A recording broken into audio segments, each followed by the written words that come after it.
நானே என்கிட்ட லட்சக்கணக்கு கோடி கணக்கு இருந்தாலும் நான் இதுதான் செய்வேங்க. நீ என்னைக்குனாலும் என்னை வந்து கேட்கலாம், இதெல்லாம் நான் செஞ்சுட்டு தான் சாவேன். நான் உண்மையாக சொல்கிறேன் பாருங்க, எத்தனை கோடி கிடைச்சாலையும் நான் இதெல்லாம் செஞ்சுட்டு தான் போவேன். என்கிட்ட இல்லை இருந்தால் நான் பயங்கரமாக செஞ்சிருவேன். பணம் இல்லை இருந்தால் என்னுடைய ஆர்வத்துக்கும் என்னுடைய இதுக்கும் நான் வாரி அரைச்சிடுவேன். என்னை பற்றி நான் யோசிக்கவே மாட்டேன். இல்லாத இடத்துல போய் தேவையில்லாமல் போய் கொட்டுறாங்க. சேவை பண்ணுறவனுக்கு கொட்டினா கூட பரவாயில்ல, ஏதாவது செய்யலாம். என்னை பொறுத்தவரையும் மக்களுக்கு சேவை பண்ணணும்னா இது தாங்க வாழ்க்கையில். கோயில் கட்டுறது பெருசு இல்லை, நீ கோயில் கட்டு, தப்பு இல்லை, கட்டிக்கோ. கோயில் கட்டுற இடத்துல ஒரு கல்வி நிலையம் வரும், படிப்பை, அந்த படிப்பு ஏழைகளுக்கு ஒரு பாதி பீஸ் கட்டு. உங்கள்கிட்ட தான் வருது இல்லை, சம்பாதிக்கல சாமி லட்சக்கணக்கு சம்பாதிக்கிறதுல பாதி இப்படி செலவு பண்ணு, ஒன்றும் தப்பு இல்லையே. ஒரு இல்லாதவங்களுக்கு செய். இந்த மாதிரி பண்ணணும். எல்லா சாமியார்களும் என்னை பொறுத்தவரையும் உலகத்தில் இருக்கிறவங்க தனக்குன்னு தான் வாழ்ந்துனுக்கிறாங்க. அவன் கோடிக்கணக்கு, அங்கே கோடிக்கணக்கு, இங்கே கோடிக்கணக்கு, எல்லாமே பேர் புகழுக்காக தான் இந்த காலத்தில் சாமியார் எல்லாம் பெரிய பெரிய சாமியாரானும் மகானானும் இதை தான் நினைக்கிறாங்க. யாரும் மக்களுக்கு சேவை செய்யணும்லாம் நினைக்கல. மக்களுக்கு சேவை செய்யணும்னு நினச்சா அவன் என்ன பண்ணணும்னா, இருக்கிற கோடிக்கணக்கில் ஒவ்வொரு பேர் கட்டுறா, ஒவ்வொரு மாவட்டத்தில் ஒவ்வொரு ஹாஸ்பிட்டல் கட்டு, ஒவ்வொரு கல்வி கட்டிட்டு விடு, மக்களுக்கு பாதி விடு, பாதி செலவு வாங்கிக்க, பாதி வாங்கிக்க, நீ படிப்பு பாதி வாங்கிக்க, அதுலேயும் வருமானம் இருக்குது, இல்லைன்னு போகாது. பண்ணிவிட்டு அப்போ பண்ணால் எவ்வளோ ஆன்மீகம் நல்லா இருக்கும்.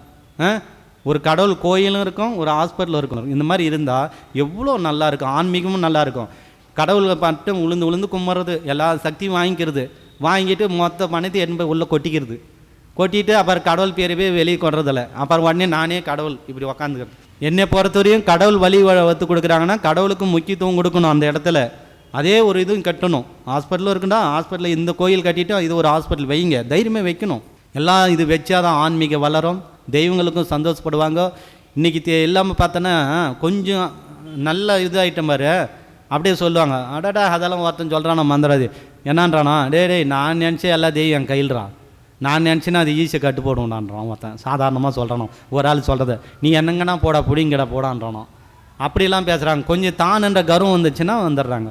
எங்கே போனாலும் நீ எங்கே வர, லாஸ்ட்டில் மண்ணுக்கு தான் வரப்போகிற. நீ என்ன இப்போ லட்சக்கணக்கு கோடிக்கணக்கு நீ வச்சு எங்கே போகிற, லாஸ்ட்டில் உன்னையும் தூக்கின்னு போய் மண்ணில் தான் போடுறாங்க.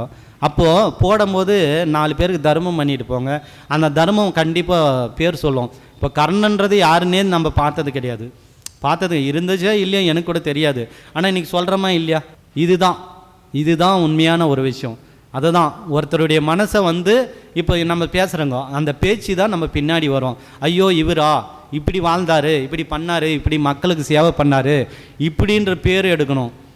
நீ என்ன பண்ணுறது, சாமியார் ஆகிட்டேன்னு அங்கங்கே கிளைகள், அங்கங்கே கோயில், கோயில் கட்டிக்கிறது, கோயிலை கட்டி படத்தை வச்சுக்கிறது.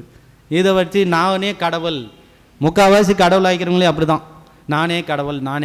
என்னடா எப்பா நானே கடவுள், வேண்டும் போது மட்டும் எனக்கு அப்படியே சிவபெருமான் வேணும், பஞ்சம்போதும் வேணும், பார்வதி வேணும், எல்லா சக்தியும் வாங்கிட்டு நானே கடவுள் என்னது, இவங்களாலும் ஓரம் கட்டிடுறது. இதுவும் ஒரு பெரிய சாமியாருக்கு முட்டாள்தனமாக பண்ணியிருக்கிறாங்க.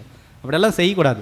என்னை பொறுத்தவரையும் எவ்வளோ சம்பாதிக்கிறோமோ வாழ்க்கையில், இப்போ ஒரு 10 லட்ச ரூபா சம்பாதிக்கிறியா, நீ ஒரு 2 லட்சம் வச்சுக்க, 8 லட்ச ரூபா அன்னதானம் போடு, கோயில் கட்டு, இல்லை யாராவது இந்த மாதிரி ஹாஸ்பிட்டல் பண்ணு, ஏதாவது ஒரு நிர்வாகம் பண்ணுங்க. 4 பேருக்கு நல்ல செய்கிறது கூட விஷயம் இருக்கணும் இல்லையா. உன்னால் முடியலடா, 4 பேர் வர்றவனுக்கு ஒரு தத்துவங்கள் பேசு, திருத்தி வை, ஒரு 4 பேருக்கு இது நடக்கும் அப்படி சொல்லு பாரு, அது கூட நல்ல ஒரு விஷயம். இப்படி பண்ணால் வாழ்க்கை நல்லாயிருக்கும், ஆன்மீகம் நல்லாயிருக்கும், தெய்வங்களுக்கு சந்தோஷம்.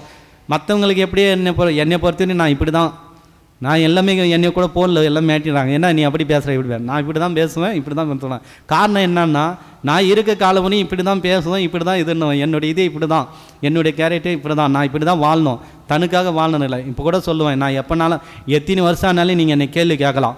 நான் எவ்வளோ பெரிய பிரபலம் ஆனாலும், எத்தனை வீடு கட்டினாலும், எத்தனை கோயில் கட்டினாலையும் அன்னைக்கு கூட நீங்கள் கேள்வி கேட்கலாம். நீயே சொன்னேன், நீயே நடைமுறையில் இல்லைன்னு கண்டிப்பாக கேட்கணும். கேட்டால் தான். எங்கே கேட்குறேங்க நீங்கள், சாமியாருக்கு வயதுன்னு ஓடிடுறோம். கேள்வி கேட்டால் தான் எதுவுமே. இப்போ கேட்கறதுலாம் கேட்ட உடனே எண்மை லட்சங்கன்னு கொட்டுதுங்க. நீங்கள் உண்மைக்கிற இடத்துல கொடுன்னா கொடுக்க மாட்டேன்றாங்க. எல்லாருமே அப்படி தான். இப்போ என்கிட்டயே பார்த்தோன்னா நிறைய பேர் 1.5 லட்சம், 5 லட்சம், 10 லட்சம், 15 லட்சம், 20 லட்சம்லாம் மாந்திரியத்தில் கொடுத்துருக்குறாங்க. அதனால் உள்ளத்தில் நம்ம வாரி வள்ளல் மாதிரி, என்னால் பணம் இல்லைன்னா கூட ஏதோ என்னால் முடிஞ்ச நல்ல விஷயங்களை வாரி விட்றேன். புரியுதுல்ல. பணம் இருந்தால் இப்போ கூட எனக்கு கூட ஒன்றும் இல்லை, யாராவது உதவுனாங்களே இதெல்லாம் கூட உங்களுக்கு பிரியா கொடுத்துருவேன். என்னை பொறுத்தவரையும் இந்த பாருங்கள், இந்த ஒரு உபாசனை போதும். நீ மந்திரம் பண்ணுங்க, பண்ணலாம் கூட போங்க, இது ஒன்றும் பண்ணவும் குடும்பம் நல்லாயிருக்கும். இன்றைக்கெல்லாம் கூட பின்னாடி பேர் சொல்லுங்கள், இதெல்லாம் அந்த மாதிரி ஒரு விஷயம். அதனால் வாழ்க்கையில் எல்லா சாமியாராகட்டும், முனிவராகட்டும், மகானாகட்டும், ஞானியாகட்டும், கோடீஸ்வரனாகட்டும், யாருமே இந்த உலகத்தில் போகும்போது யாருமே எதையுமே எடுத்துன்னு போக மாட்டாங்க. பின்னாடி வந்து திரும்பி பார்த்தா நம்ம செய்த புண்ணியங்கள், நல்ல விஷயங்கள் மட்டும்தான் நம்ம கூட வரும். அதே மாதிரி நன்மை விஷயங்கள் செய்யும்போது உங்கள் ஆன்மா தூய்மை அடையும். தூய்மை அடைஞ்சால் நீங்கள் ஒரு தெய்வமாக மாறக்கூடிய தகுதி மனிதனுக்கு உண்டு. நாளைக்கு வந்து உன்னை உன் குலதெய்வம் நினச்சி வழிபடுவாங்க. அதே மாதிரி தூய்மை பண்ண உங்கள் ஆன்மா தூய்மை அடைஞ்சிருச்சுன்னா வாழ்க்கையில் எந்த ஆசையும் இருக்காது. அப்போ நீங்கள் உங்கள் குடும்பத்தில் வேண்டும் போது உங்கள் ஆன்மா உங்கள் குடும்பத்துக்கு நல்லது செய்ய ஆரம்பிச்சிடும். அதனால் எல்லாமே வந்து முடிஞ்ச வரையும் நல்ல விஷயங்களை எடுத்து செய்யுங்க. வாழ்க்கையில் கண்டிப்பாக வெற்றி பெறலாம்.